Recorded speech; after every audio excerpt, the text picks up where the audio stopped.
네, 오늘 말씀의 제목은 꿈에 이끌리는 사람이라는 제목 가지고 하나님의 말씀을 선포하도록 하겠습니다. 본문 말씀 보겠습니다. 잠언 29장 18절. 묵시가 없으면 백성이 방자히 행하거니와 율법을 지키는 자는 복이 있느니라. 묵시가 없으면, 계시의 말씀이 없으면 백성이 방자히 행한다고 성경이 말씀하고 있습니다. 율법을 지키는 자는 복이 있느니라.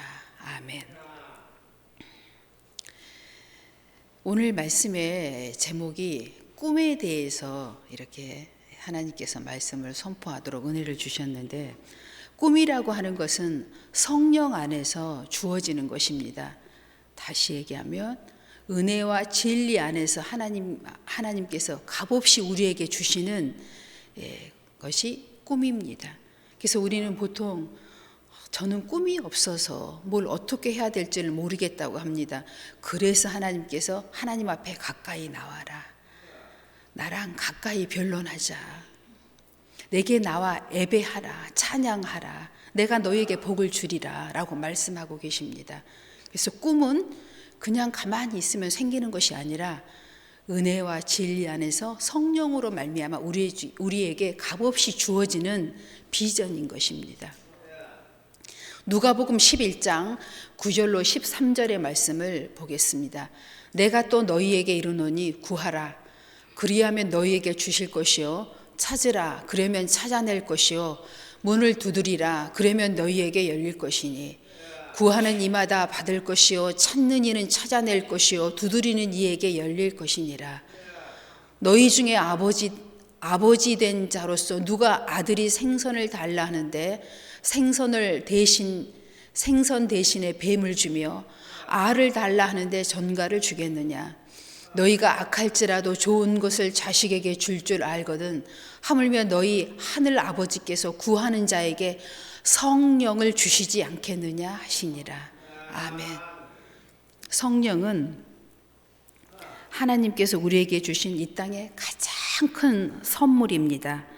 사람에게 하나님의 나라의 시민답게 살 수 있는 그 길을 열어주는 것이 바로 성령 하나님입니다. 그래서 우리는 반드시 하나님 앞에 나와 성령을 구해야 합니다.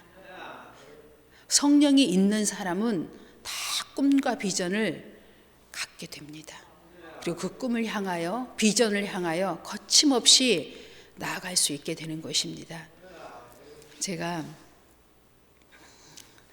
목사님하고 결혼하기 전이에요. 이제 결혼을 하겠다고 우리 이제 엄마한테 가서 얘기를 했어요. 내가 이제 아무래도 이상용 씨하고 결혼을 해야 될 것 같다. 그렇게 했더니 우리 엄마가 저한테 뭐라고 얘기했는지 아세요? 너 이상용이하고 결혼하면 죽는다. 우리 엄마가 나를 죽인다는 게 아니라 네가 죽는다는 거예요. 그러니까 안 된다 이렇게 얘기하더라고요. 그런데 참 지금 생각해도 참 감사한 게, 사랑하면 죽음이 두렵지가 않습니다. 사랑은 모든 것을 뛰어넘는 것 같아요. 죽어도 좋다. 나는 결혼할 거다. 이렇게 제가 우리 엄마한테 그렇게 얘기를 했어요. 근데 지금 이렇게 그때를 생각해 보면 그런 것 같아요. 그 마귀의 소리인 것 같지요.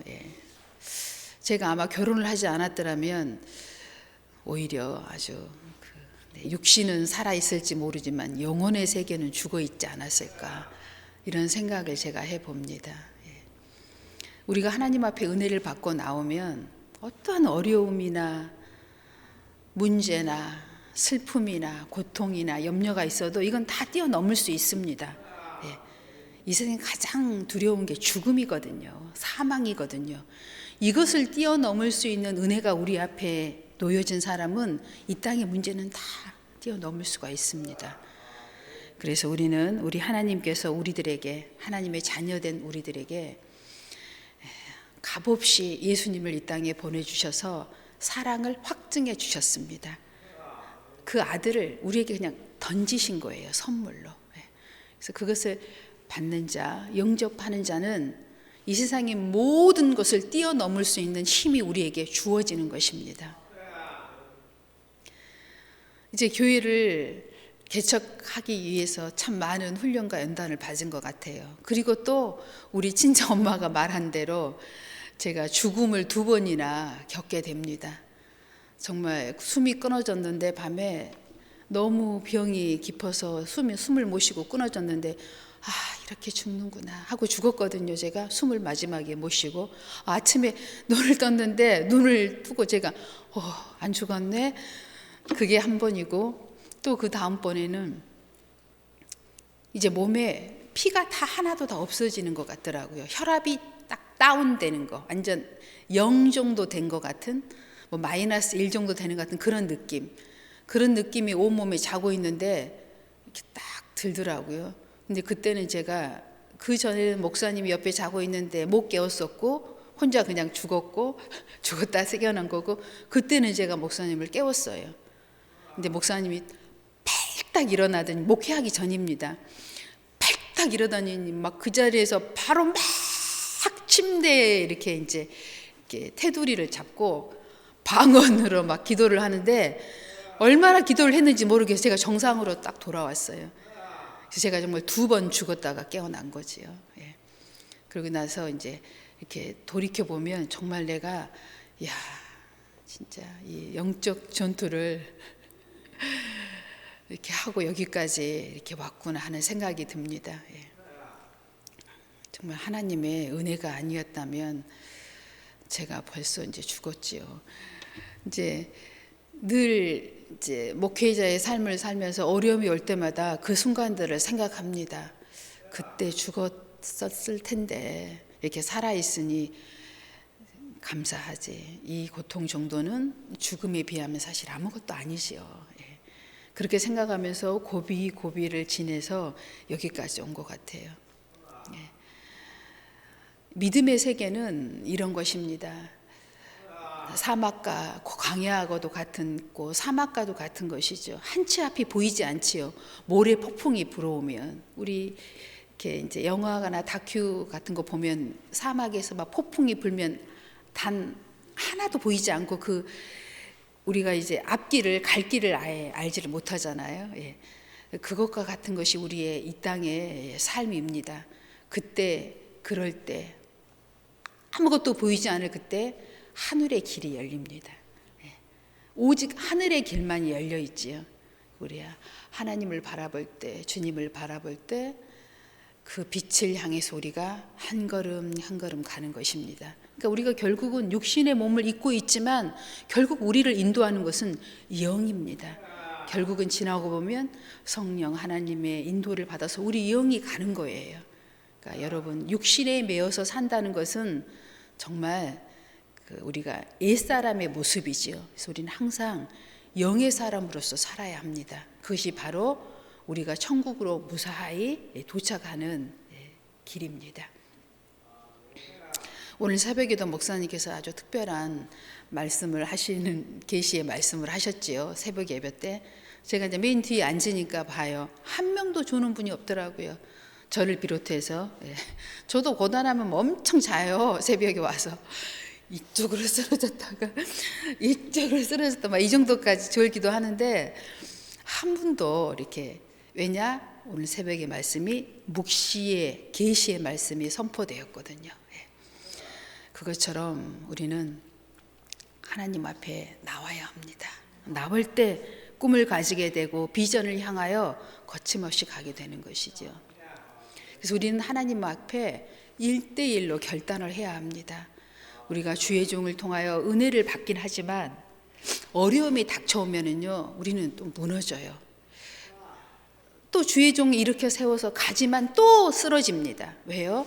1대1 하나님과의 관계가 있지 않으면 우리는 무너져요. 그런데 하나님과의 1대1 묵시의 말씀을 받은 자는 그 어려움을 딛고 일어나서 천국을 향하여 갑니다. 그래서 반드시 하나님과 1대1 계시 묵시의 말씀을 받아야 됩니다.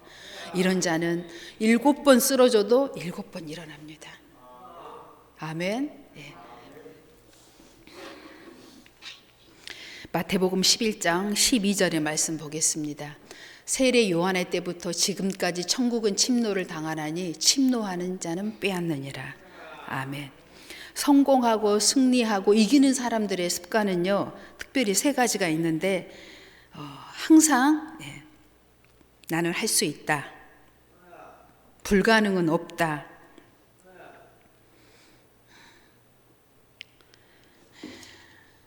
그리고 하나님이 나를 반드시 회복시킬 것이다. 이 세 가지의 말씀을 입에 달고 다닌다고 합니다. 우리는 얼마든지 이 세상에 사는 동안에는 쓰러질 수 있고 병들 수 있고 또 모함을 받을 수 있고 그럴 수 있습니다. 그러나 그때 이제 모습이 달라지는 거죠. 믿는 자와 믿지 않는 자의 모습이 달라지는 것입니다. 우리는 오뚜기 알잖아요. 오뚜기처럼 다시 말씀을 붙잡고 일어나는 거지요. 묵시의 말씀, 계시의 말씀이 있는 사람은 일어나서 한계에 도전하는 것입니다. 나는 도저히 할 수 없으되 우리 하나님께서는 하실 수 있다 라는 이런 믿음의 불굴의 의지를 가지고 일어나는 것입니다. 그래서 우리는 반드시 하나님 앞에 이 묵시의 계시의 말씀을 받아야 되는 것입니다. 에레미야 33장 3절의 말씀입니다. 너는 내게 부르짖으라. 내가 내게 응답하겠고 내가 알지 못하는 크고 은밀한 일을 내게 보이리라. 아멘. 크고 은밀한 일은 기도해야 됩니다. 1대1이에요. 하나님과 크고 은밀한 일을 묵시로 받은 자는요 절대로 무너지지 않습니다. 멸망당하지 않습니다. 반드시 내게 주신 하나님의 사명을 세웁니다. 그래서 그리스도인의 삶으로서 부족함이 없는 삶을 살아가도록 되어 있습니다. 오늘 새벽에 목사님이 말씀하신 것처럼 나는 내게 주어진 삶을 내가 살지 못하고 있다 아직까지, 이런 마음을 가지고 있는 분은 모든 것을 지금 내려놓고 하나님 앞에 1대1로 결단을 해야 합니다. 야곱이 야복강에서 하나님 앞에 나와 기도할 때 선사와 씨름에서 이기잖아요. 한도뼈가 부스러지도록 천사의 손을 놓지 않잖아요. 이게 바로 결단의 기도입니다. 이런 마음을 가지면 우리는 승리하도록 되어 있습니다. 이런 결단의 결심, 결단이 우리에게 필요합니다. 이런 자는 반드시 승리하게 될 줄로 믿습니다. 또한 이 꿈과 비전이 없으면요 다 망합니다. 우리는 뒤로가 침륜에 빠지도록 되어 있습니다. 항상 우리의 육신은 어때요? 이만하면 됐지, 이만하면 됐어, 이렇게 하는 것이 육신입니다. 그렇지만 우리의 영혼은 그렇지 않지요. 제가 이제 오늘은 특별한 날이니까 이렇게 목사님과 결혼해서 쭉 여기까지 오면서요 얼마나 많은 그 시련과 훈련과 연단의 세월이 있었겠어요. 제가 늘 여러분에게 여러분이 힘들어하는 거 보면 제가 그런 얘기 하잖아요. 쉽게 얘기해요. 저는 왜냐하면 지금은 그런 모습이 아니니까 얘기하지요. 보따리를 제가 몇 번을 쌌는지를 모릅니다. 이런 얘기해요. 여자가 자식 놔두고 보따리 쌀 때는 정말 얼마나 독한 마음을 먹어야 쌀 수 있거든요. 그 마지막이에요. 여자 그 아내로서, 엄마로서는. 제가 그런 얘기를 자꾸 여러분한테 드리는 건 저도 다 그런 시절이 있었다. 하지만 하나님께서 붙들린 바자는 다 승리할 수 있다. 그 말이 그 안에 이렇게 포함되어 있어요. 제가 그런 가정 중에요. 여러분에게 또 목사님에게는 아직까지 하지 못한 말들이 있어요. 제 손에 얼마간의 돈이 쥐어지니까요. 제가 무슨 생각도 했는 줄 아세요? 딱 2분의 1로 나눠서 내가 그걸 가지고 나가야 되겠다. 그렇게 독한 마음을 먹을 때도 있었어요. 나도 살아야 되니까 나가서. 네. 그런 마음을 수도 없이 먹었는데 그런 마음을 딱 먹잖아요. 그러면 내 안에 성령께서 어떻게 말씀하시는 줄 아세요? 너는 나가면 평생 고생하고 살아도 목사님은 엄청 우리 성경에 나온 30배, 60배, 100배로 흥할 거라고 저한테 얘기를 하세요. 딱 그런 생각이 들어와요.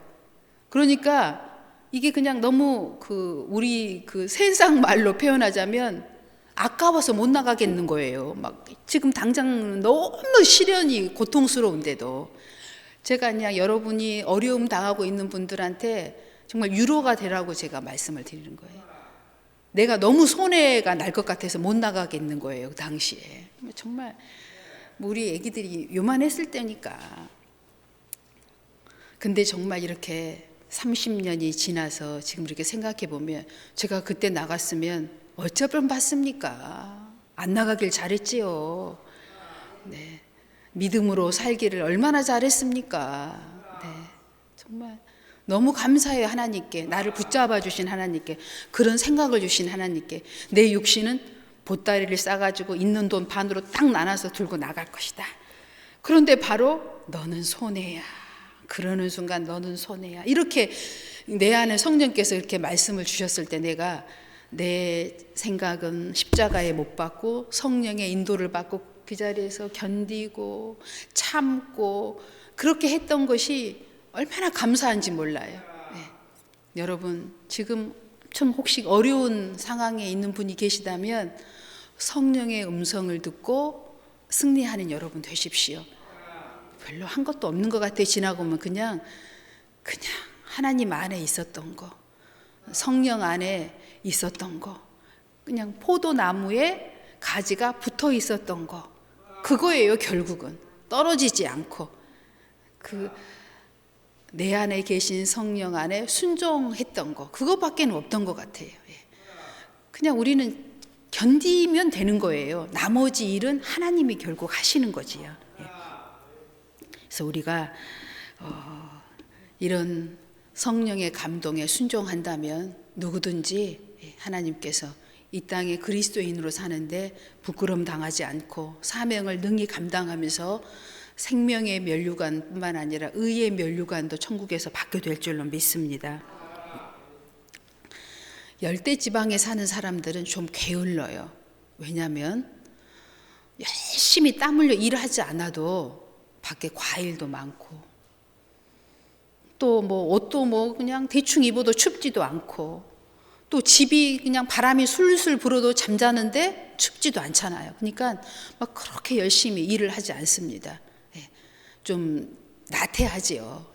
게으르기도 하고 열대지방 사람들이 그렇습니다. 그런데 추운 지방에 사는 사람들은요 굉장히 부지런합니다. 왜냐하면 추운 겨울을 지내야 되기 때문에 게으르면 살 수가 없어요.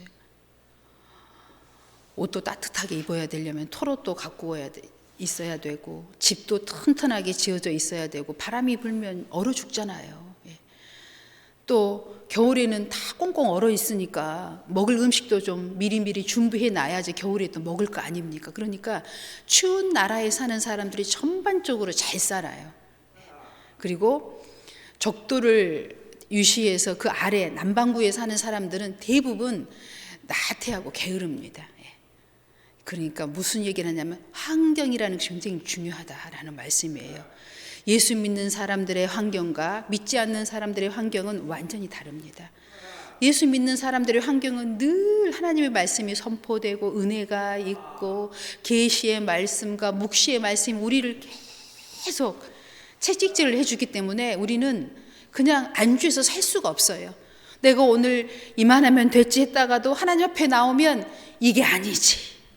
내가 일어나야지, 기도해야지, 부르짖어야지, 은밀한 일을 하나님께 들어야지, 크고 은밀한 일을 내가 계시를 받아야지.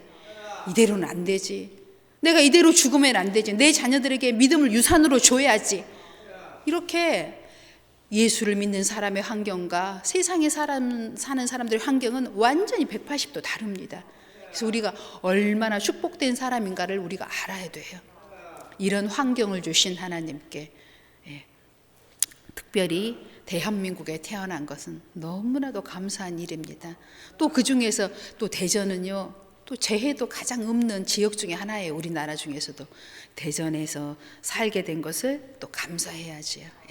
이렇게 감사하고 감사하면 감사할 일이 계속 생깁니다. 우리 구미수 권사님이 우리 교회에 이렇게 밴드에 댓글을 달으셔서 전 정말 너무 감동을 받았어요. 이 조그마한 교회에 날마다 쉼 없이 간증이 올라오잖아요. 이런 일 저런 일. 근데 이게 왜 이렇게 되냐면 계속 하나님께 영광을 돌리니까 하나님께서 계속 영광을 돌릴 일을 주시는 거예요.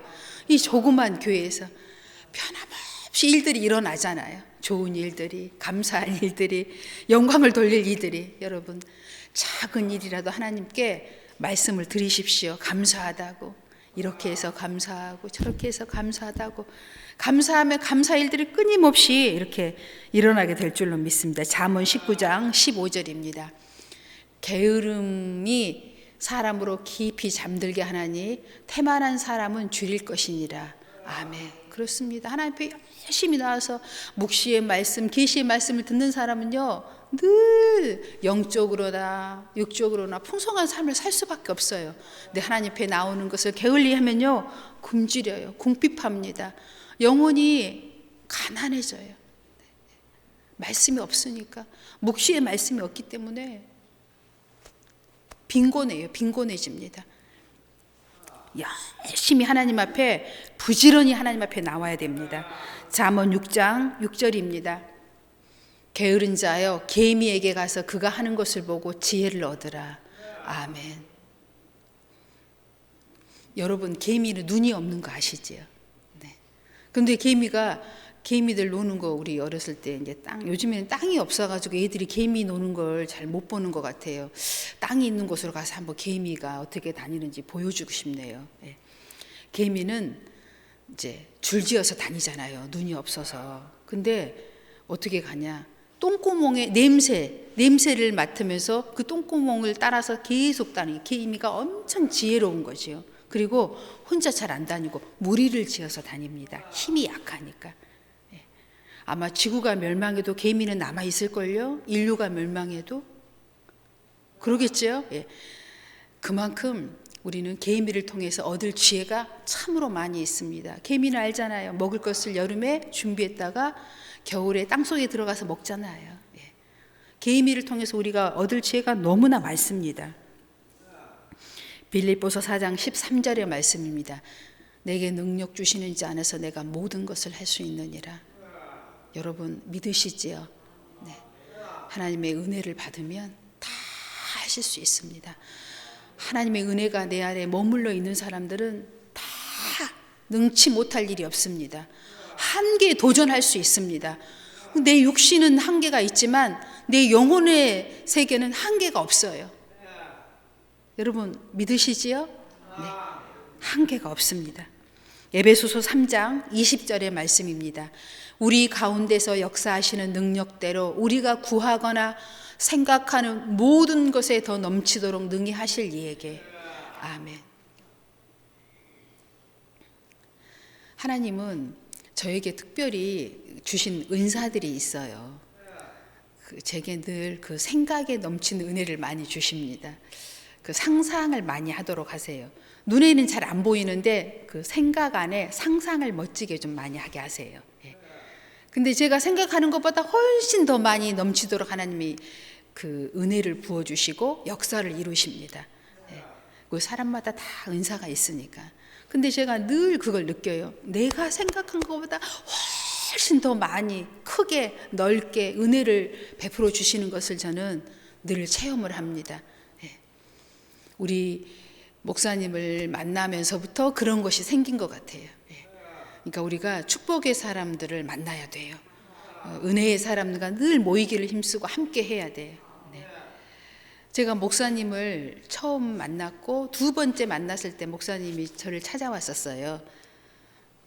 그리고 세 번째 밖에서 약속을 해서 만났는데 목사님이 저한테 세 번째인가 만났을 때 바로 얘기하더라고요. 자기는 나중에 주의 종이 될 거라고. 뭐 제 나이가 21살밖에 안 됐을 때예요. 예. 자기는 주의 종이 될 거라고. 뭐 너무 그냥 당연한 것처럼 얘기하는데 저는 그 얘기를 들을 때 아무것도 모를 때였는데 제 속으로 생각을 했어요. 상상을 또 했습니다. 그냥 만나면서부터 제가 은혜가 이렇게 하나님께서 주셨던 것 같아요. 제가 뭐 교회를 뭐 어릴 때 물론 한두 번 간 적은 있죠. 동네에 교회가 있으니까. 큰 교회에 그 예배가 끝나면 목사님 사모님들 그 당시에는 사모님이 특별히 한복을 입었었어요. 그 당시에는 곱게 한복을 입고 입구에 나오셔서 성도들에게 인사를 하는 것이 상상이 쫙 되더라고요. 그 당시에 나 혼자 그린 거지요. 딱 3번 만났는데 그 얘기를 딱 하는데 정말 진짜 말도 안 되는 상상을 혼자 한 거죠.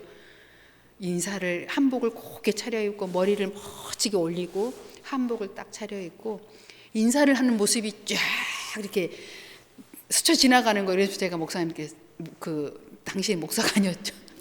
학생이었죠. 그 얘기를 하는데 제가 속으로 고개를 끄덕였어요. 괜찮겠다. 아무것도 모르는데 혼자 상상을 한 거죠. 하여튼 상상하는 데는 일가견이 있어요. 제가 이게 하나님이 주신 은혜였던 것 같아요. 여러분, 하나님, 우리가 하나님의 사람과 이렇게 함께만 해도 하나님께서 이런 엄청난 은혜를 우리에게 부어주십니다. 늘 하나님의 사람과 믿음의 사람, 기도하는 사람, 교회에 모이는 걸 힘써하시오. 언제 하나님 어떻게 내게 이 상상의 날개를 피실지 몰라요. 여러분에게 그게 바로 묵시가 되는 것입니다. 계시가 되고 앞으로 내가 할 일을 보여주시는 거예요.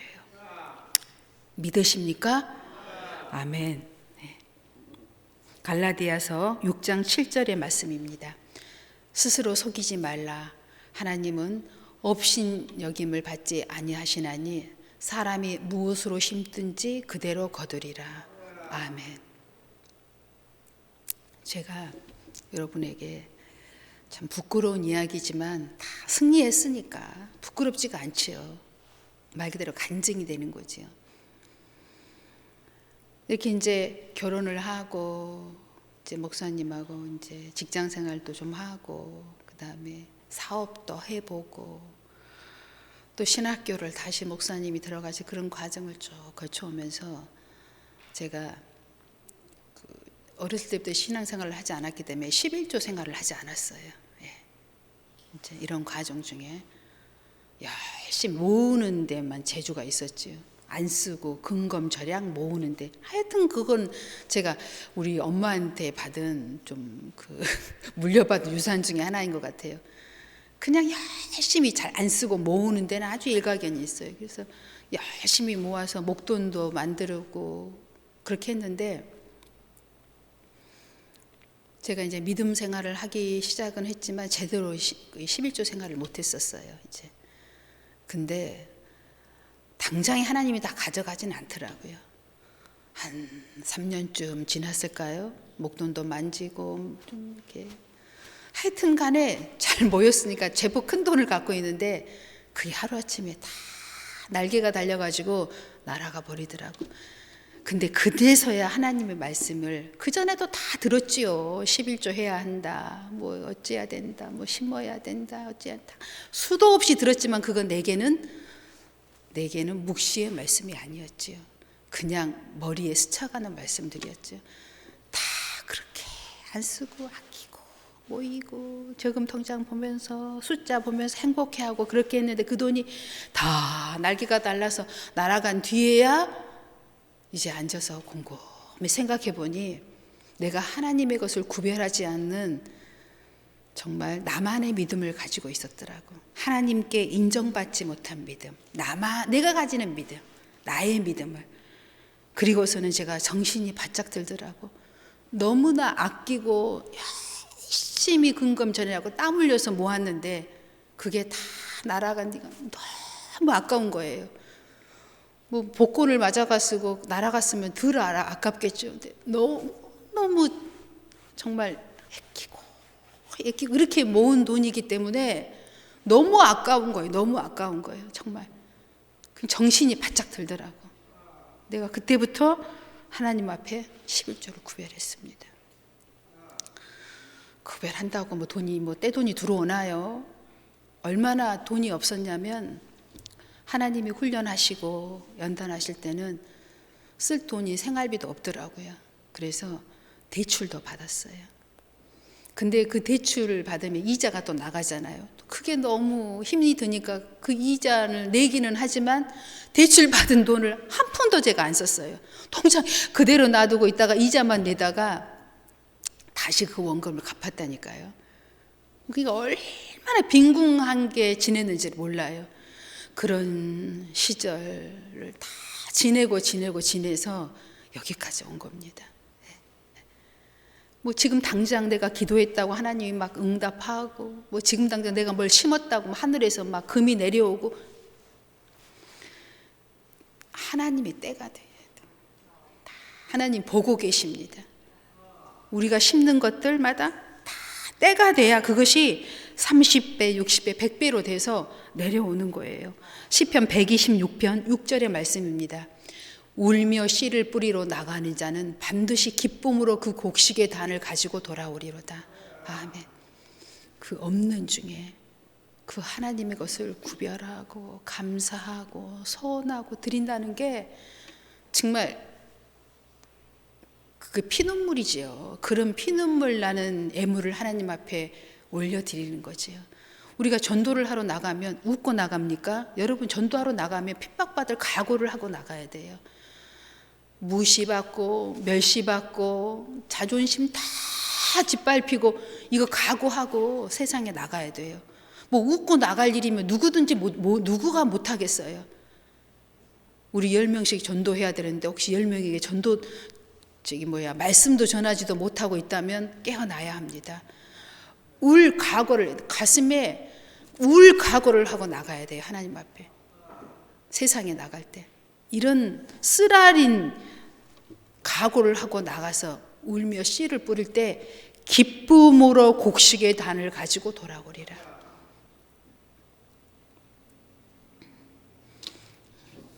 너무 치사하고 더러우니까 안 하려고 하죠. 누구든지. 얼마나 핍박을 받습니까? 전도지 들고 나가보세요. 누구에게 전도 좀 해보려고 하세요. 온갖 핍박을 다 합니다. 우리나라 목사님들, 교회, 이웃 사촌들, 예수 믿는 사람들 다 모아가지고 한꺼번에 싸잡아대고, 뭐 가족들은 말할 것도 없이 막 그런 걸 다 참아내고 씨를 뿌려야 되거든요. 그러니까 정말 이 심는다는 거, 씨를 뿌리러 나간다는 건 마음의 결단, 말씀의 전신갑주를 입고서 나가야 합니다. 이런 자에게는 반드시 기쁨으로 그 곡식의 단을 가지고 돌아오리라. 아멘. 올 한 해는 이런 각오와 다짐이 우리에게 있어야 하겠습니다. 반면에 실패하는 사람들의 모습도 있습니다. 고린도전서 10장 10절의 말씀을 보겠습니다. 그들 가운데 어떤 사람들이 원망하다가 멸망시키는 자에게 멸망하였나니 너희는 그들과 같이 원망하지 말라. 아멘. 알지요, 여러분? 광야에서 이스라엘 백성들이 원망하다가 어떻게 됐어요? 땅이 갈라졌고, 왜 우리를 애굽에서 오이도 먹고 시금치도 먹고 고기도 먹고 그렇게 잘 살게 내버려두지, 왜 우리를 이 강에 끌고 와서 이 모세야 우리를 이 고생을 시키느냐 원망하다가 땅이 갈라지잖아요. 거기에 다 들어갔지요. 또 12명의 정탐꾼 중에 2명과 10명이 갈리지요. 10명은 어때요? 우리는 메뚜기다. 2명은 저들은 우리의 밥이다. 원망하는 자와 믿음으로 선포하는 자는 달라집니다. 이 10명의 정탐꾼들은요, 다시 광야로 돌아갑니다. 오직 젖과 꿀이 흐르는 가나안 땅을 밟는 사람은 여호수아 갈렙 2사람뿐입니다. 그의 후손들과. 그러니까 원망하면 안 돼요.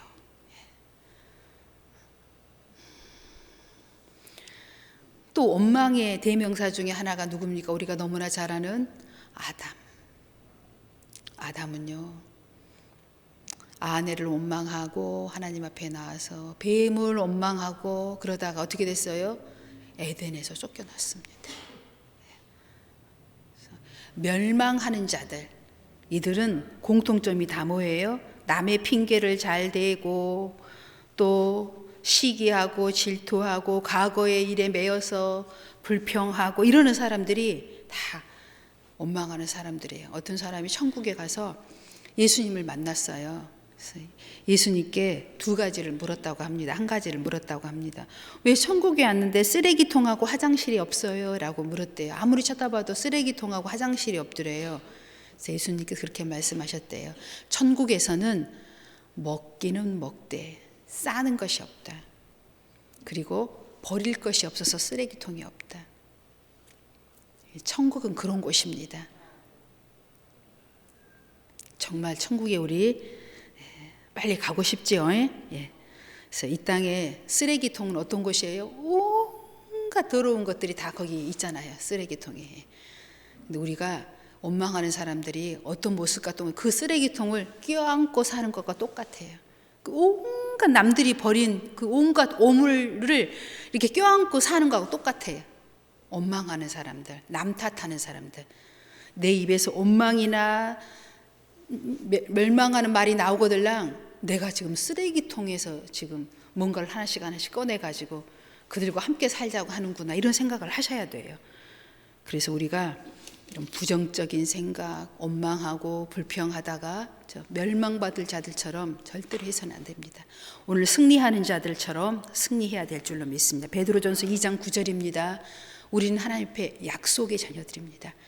그러나 너희는 택하신 족속의 왕같은 제사장들이요 거룩한 나라여 그의 소유된 백성이니 이는 너희를 어두운 데서 불러내어 그의 기이한 빛에 들어가게 하신 이의 아름다운 덕을 선포하게 하려 하심이니라. 아멘. 우리에게 이 엄청난 은혜의 빛을 우리에게 주셨는데 우리는요, 때를 얻든지 못 얻든지 말씀의 전신갑주를 입고 이 하나님의 축복된 삶을, 이 빛을 맛보지 못한 자들에게 이 빛을 선포해야 되는 것이 우리의 사명입니다. 교회의 사명이고 시대가 주어진 우리에게 사명입니다. 이런 풍요한 시대에 우리가 살아가고 있지만 우리는 영적으로는 너무 빈곤해요. 반대로 빈곤합니다. 아주. 그래서 뒤돌아서면 공허하고 우울하고, 그렇지, 외롭고 고독하고. 왜요? 영적으로 빈곤하기 때문에 그렇습니다. 그들에게 이 빛을, 복음을 전하는 여러분 되셔서, 눈빛만 봐도 알잖아요. 아, 저 사람 눈은 예수를 전해야 되겠다. 여러분 사람 보면 다 눈 보잖아요. 눈빛을 보면 다 이 느낌이 오잖아요. 저 사람에게 이 빛의 복음을 전해야 되겠다. 여러분 한 100명에게 전하면 전도가 되는 분이 분명히 있게 될 줄로 믿습니다. 네. 창세기 1장 27절로 28절의 말씀을 마지막 말씀으로 전하겠습니다. 하나님의 자기 형상 곧 하나님의 형상대로 사람을 창조하시되 남자와 여자를 창조하시고 하나님이 그들에게 복을 주시며 하나님이 그들에게 이르시되 생육하고 번성하여 땅에 충만하라. 땅을 정복하라. 바다의 물고기와 하늘의 새와 땅에 움직이는 모든 생물을 다스리라 하시니라. 아멘. 우리에게 하늘과 땅을 다스릴 수 있는 권세가 있습니다. 여러분 힘든 일이 있거든 선포하시고 다스리십시오. 믿음으로 선포하십시오. 다스리십시오. 충만하십시오. 승리하시길 예수의 이름으로 축원합니다. 기도하겠습니다.